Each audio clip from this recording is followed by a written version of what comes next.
Hey everyone, it's Vosk. I'm here with Tails. You're watching the VoskCoin YouTube channel, and today I'm here to highlight a cool project with a cool rig. What that is a Team Red AMD RX mining rig. We're using 5X RX580 8GB, and we're going to be mining PIRL, which is on the Ethash algo, similar to Ethereum and Ethereum Classic. We'll be using the same kind of miners there, but PIRL is a pretty cool project because it's offering a decentralized marketplace. And it also has Masternodes built in, which is an interesting take with a block reward of 12 and 2 of that going to the Masternodes and a dev fee, and then 10 going to the miners. I think it's an interesting project, and we're going to crack away at that today.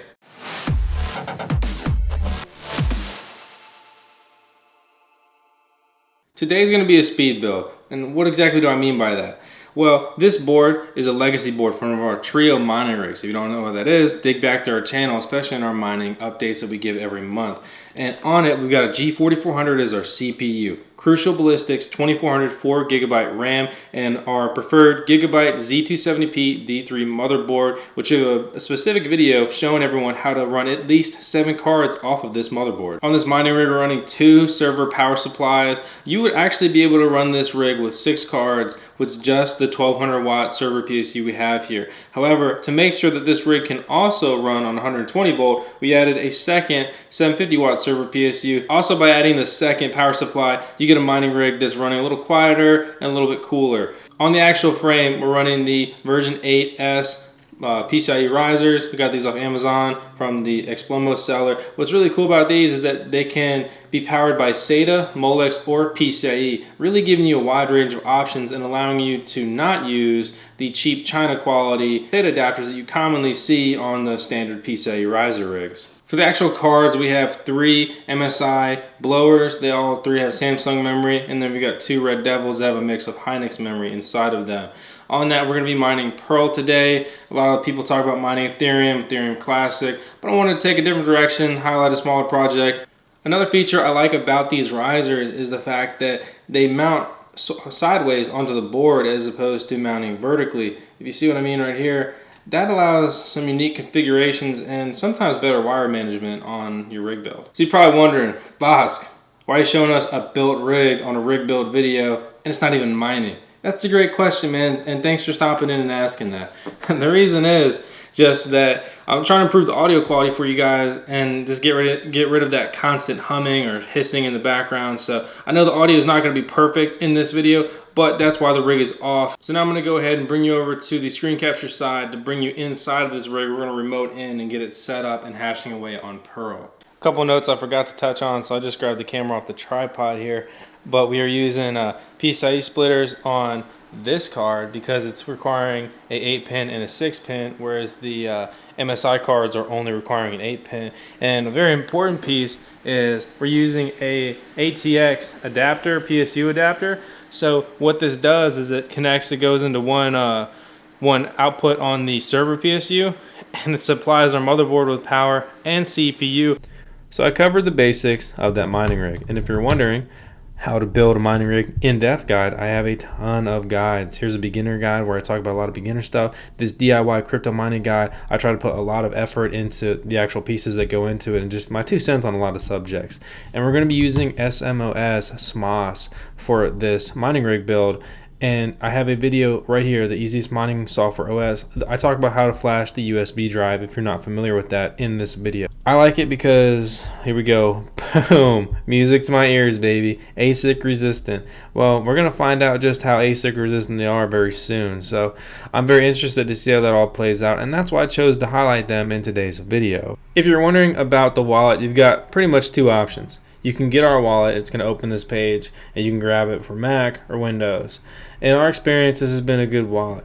If you want to take a easier, lighter approach, if you join the Cryptopia exchange, and we'll have our referral link in the description below. Once you register, you can create a PIRL address and you can mine directly to that. And for the record, it is not recommended to do this, but very many people do this with great success. So whatever you'd like to do, your mileage may vary. I will say it's a lot more convenient to just grab a address off of there, especially if you're going to trade right out of this stuff. So again, it's whatever you'd like to do personally. For the actual pool, you can see we're synced up to the pool. I put in a new address for this video, and you know, within the last 30 minutes or so. That's been our average hash rate, and we've already made, you know, 0.36 PIRL. And if you're wondering just how much PIRL is right now, we head over to coinmarketcap.com. You can see that we're basically rich now. So let's get to the how you mine it part. Okay, I got you. All right, here we go. Simple mining. We already said that's what we're using. Step 1, create an account. Step 2, log in. It's kind of implied, right? Step 3, you're going to go to rig groups. Once you open rig groups, you'll be met with, okay, no, that's what happens when you click open new tab. You actually navigate straight to it. So we're going to click add group. And as we discussed earlier, PIRL, this is the same as mining Ethereum, Ethereum Classic, and PIRL. They're all in the same Dagger Hashimoto Ethash mining algorithm. So they're mined with the same miner. For that, we're going to be using the latest version of Claymore. And this is what your default looks like. And I'm going to keep it real simple in this because I'm going to bring this over here and I'm going to go to the one I already had set up. I did it like this in my last video where I talked about mining Ravencoin. If you're interested, that's what the video looks like. I uploaded it yesterday. So I'm going to go ahead and copy and paste the default format in here. And I'm going to go back and forth. So this is just real basic. This is the bare minimum basics to get rolling. So we're going to need to replace the URL. And with the PIRL minerpool.net, you'll see that they give you this. This is what you need. We're going to take that and copy and paste it. So we grab that, and that is what is pasted right here. So we have stratum plus TCP / the pool : the port number. So you're going to need to use whatever port number is correct for you. In my experience, in general, with these mining pools, I found that using just their standard recommended port number has yielded me the best results. So then we're going to have EWAL. That's our wallet. We go back over here. In Simple Miner, it can pull your Ethereum wallet through their dashboard, and it's a cool feature, but it's not that complicated, but it's not as simple as simply pasting your wallet. It'll also grab your rig name and give you that unique worker name. But once in a while you run into issues with this. So just to keep it simple, imagine if this just said wallet. So all you're going to do is paste your wallet there. For some pools, you can do wallet.worker. So you would have your wallet and then your worker name, and it would populate your worker name. But you'll always be fine if you just paste your correct wallet. So again, bare bones here, just paste your wallet. And we go over here and we can see I've already done that. Do I have a worker name? No. And then left all the other settings the same. Just that simple. We're just going to put in this pool and that wallet. Done. So once you do that, you're going to have to put in a name. And I'm just going to click over here to show you exactly what I'm talking about. It has to have a name. So make whatever name you want. I do like the miner, the pool, and what version of the miner I'm using. This is just your notes, whatever you want to put there. And then you're going to click add group.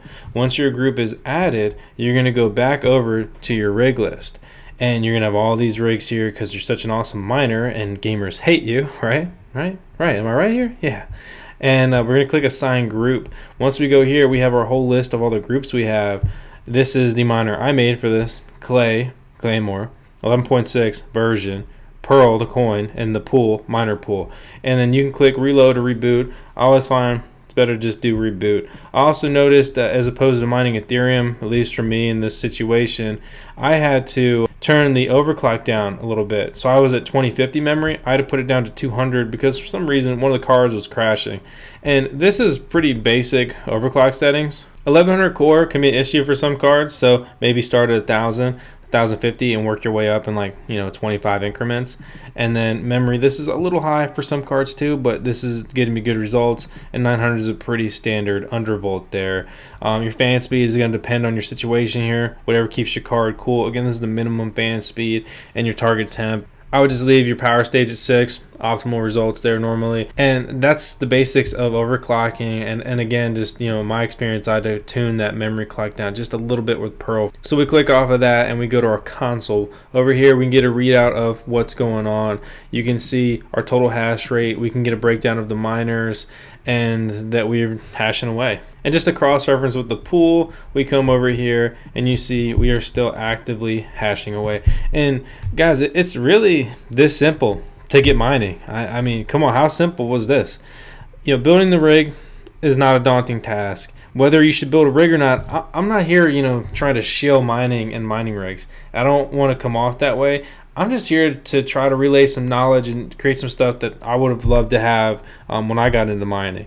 And that's my goal here, is to have fun, talk about some projects that seem promising, and connect with you guys along the way. Speaking of that, make sure to join us on Facebook, Twitter, Instagram, our Discord, our Reddit, everywhere. We're trying to connect with you guys. With that said, everyone, please make sure to subscribe to the VoskCoin YouTube channel. We're at 56K today, and we've got dreams of 100K. I'll see y'all next time. Thanks for watching.